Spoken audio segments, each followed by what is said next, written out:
I'm very happy to be at this conference again, where I presented also last year. My name is Tom Haak. I'm the founder of the HR Trend Institute.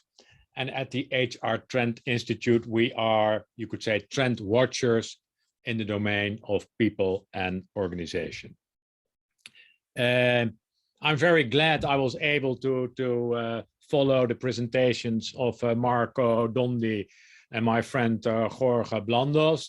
And well, they surely tackled a couple of things which are also high on my list. So I think my presentation will be a good add-on to their presentations. What I want to do in the next 19 minutes is tackle with you some of the things I see at this moment that are affecting the learning and development domain. There are many trends on our website, hrtrendinstitute.com. You can find a good overview of all the trends we listed for 2020, but of course, I'm not able in this short presentation to tackle them all. So I want to give you some ammunition. I will tackle 6 major areas, and unfortunately, there's no time for Q&A today, but if you have any remarks, questions, you can always link with me on LinkedIn, and then I will try to react on your remarks. Number 1 on my list, and that was the subject of Jorge, so I don't want to deal with that a lot, but I want to make some side remarks. Number 1 for the last years has always been on my list is personalization. Are you willing and able to take the individual wishes, needs, capabilities of people into account? And as Jorge explained, it will be a game changer, hopefully in the coming period.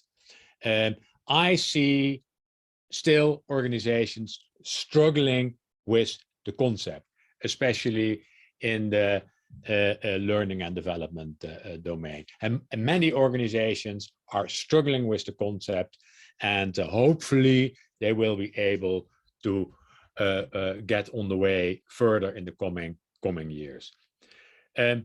Personalization is not the same as individualization. And you sometimes get that impression. Personalization is something different, because as we know, many people work in teams, and in many organizations these days, the team is the major building block. So it's not with personalization that we say, yeah, and we pull people out of their teams and then educate them and learning them and then put them back in their teams. That's a different dimension. One of the key questions I want to add to what Jorge has been saying is, how can we apply the personalization context also in the context of excellent teamwork? So I think that's a big challenge, because as we know, also not many learning and development activities are focused on the team. Personalization, super important, and I hope you can make progress and really make it a game changer. Number 2, and Marco dealt with that extensively, so only some short remarks from my side, is around skills. Skills becoming more and more, you could say, the major building block of our, you could say, people, HR actions in organizations. We come from days where the job was the major building block, and we're moving to the situation where teams and the roles people play in teams and the underlying capabilities and skills become more and more important. If we take skills as the major building block, there are many, many advantages. And one of the advantages I would like to mention here is it will enable us to create a more diverse workforce. Because if we group skills in a job, it's more difficult to find people on the labor market. If we say we are looking for specific skill sets, we are able to attract people who have maybe a limited skill set, but are really scoring high on one or two of the skills areas. We are able to attract them better. So it will create more diversity. It will also create an increase of the use of the potential of people. Because if we are really able to tap on the skills people really master or want to master, we use their potential in a lot better way. So those are two of the major advantages. A side remark here, also you could say an advantage of using skills, and we will continue to increase productivity in the organization. I'm Dutch, I work in the Netherlands. There's a lot of talks these days in the Netherlands around scarcity on the labor market. And then automatically, the reaction seems to me to be that organization says, we need to hire more people, but we cannot find the people. There's the war for talent again. Well, you know all those stories. But there are several ways to increase your capacity. It's outside the scope of this presentation, but increasing productivity, of course, is one of the most important levers you have, because if you really increase your productivity, you might need less people. And if you use the potential of people better by focusing on skills, your productivity will increase. So thank you, Marco, for your extensive list of future-proof skills. I think that's very, very important. And we can spend the whole sessions on skills because it's easier said than done, unfortunately. Number three.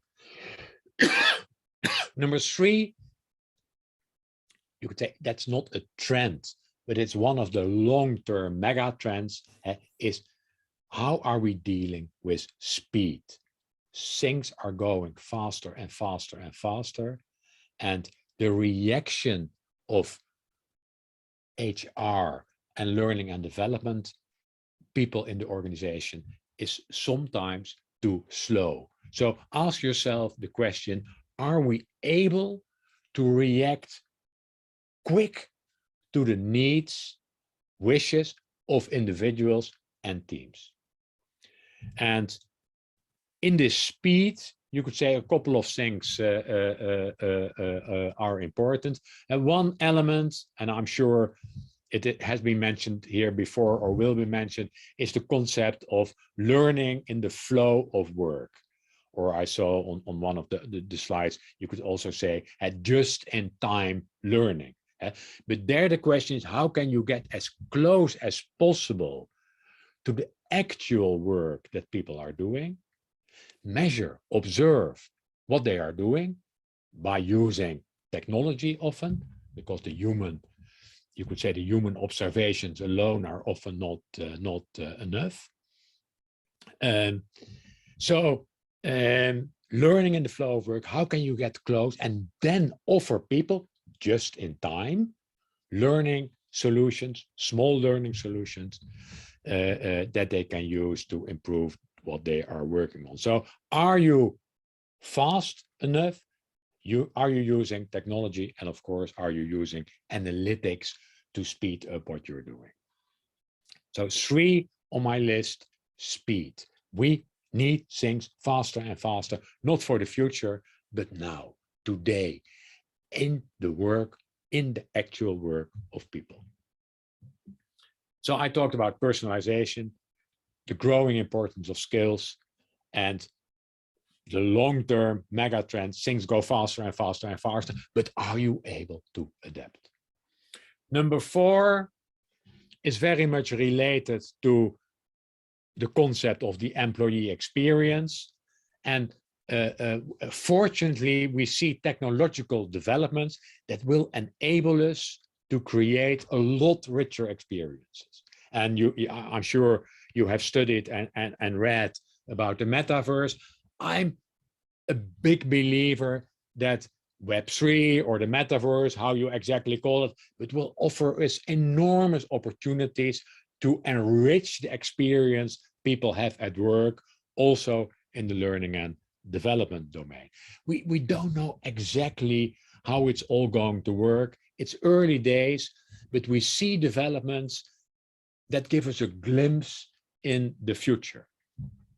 I was talking to a metaverse, you could say expert, one of these days, and she was telling me, for example, yeah, we could, for example, in the metaverse, combine people. So it's not about Tom and an avatar of Tom, but how can we, for example, combine the skills and the attitude of Tom and for let's call her Elise, and Elise and Tom together, yeah, you could say, are a new identity, are a new person in the metaverse. So we can create new people. And if we can add and create new people, again, that will give us enormous opportunities to create, one, an experience, but also a far more diverse workforce. It will empower people with certain, yeah, I don't know what the right word, but you could say with a limited skill set. It could allow people with a limited skill set to create new identities with a more extended skill set. So the metaverse will enrich experience and will, again, enable us to create a more diverse and more unbiased workforce. So I have great hopes of the metaverse. I encourage you to study what's going on there. Number 5 on my list has to do with the scope. The scope is the question, who do you consider to be your clients or your target group, however you want to call it. What I see a lot is that organizations tend to have a quite limited view. They say, we are bothered with the people in the organization, the people on our payroll. The reality is that if you look at the people who are contributing to realizing objectives of organization, you see many more groups. Clearly, of course, you have the flexible workforce. Clearly, you have candidates coming into the workforce, but there's more. There's, for example, alumni, people who once contributed, now are gone, but maybe contribute again in the future. So alumni, suppliers. So what are you doing for suppliers that work very closely to your organization? And often suppliers don't have are not as advanced in the learning and development domain as you are, so you might be able to help them. It's suppliers, it's also the community. What are you doing for your local communities to help the people in your local communities to develop? And in the end, it might also be wider, your country and the world. What are you doing also as a learning and development team or learning and development professional to make the world a better place? So think about scope. And then, of course, you might use some of the things we already discussed to really help people outside your organization. Number 5, scope. The last one I want to tackle is number 6, and that has to do with what I have called for the moment the split of human resources. And I see a split in 3 areas. One is operations. We all know operations, and most of HR and most of learning and development activities are in operations. Strategy, the HR, you could say architects, HR advisors, HR strategists. You don't need a lot of people in that box, but they are important. And the third area for the moment is called people success. Those are people focused on helping individuals to, and maybe teams as well, to be better, not only at work, but also in their other aspects of life. I mentioned that as a separate box because what we generally see that the three areas are too much blurred, and they always tend to put the organizational objectives on number one. It's organization first, people second, and that does not always work well. The people success area, there we need coaches, trainers, advisors, etc., that are focused on individuals and where it's very clear that those people are there to help you. Tom, we are there to help you. And if it's too much connected to the organization, people don't buy it. They say, yeah, Tom, you say that my development is your number one priority, but I know that your number one priority is to get your job done, to get your project realized, to fulfill your organizational objectives. So we need a separate focus on people success, maybe even separate from the organization. And we have seen developments there that are sometimes called development as a service, offering people developmental opportunities to realize their dreams maybe.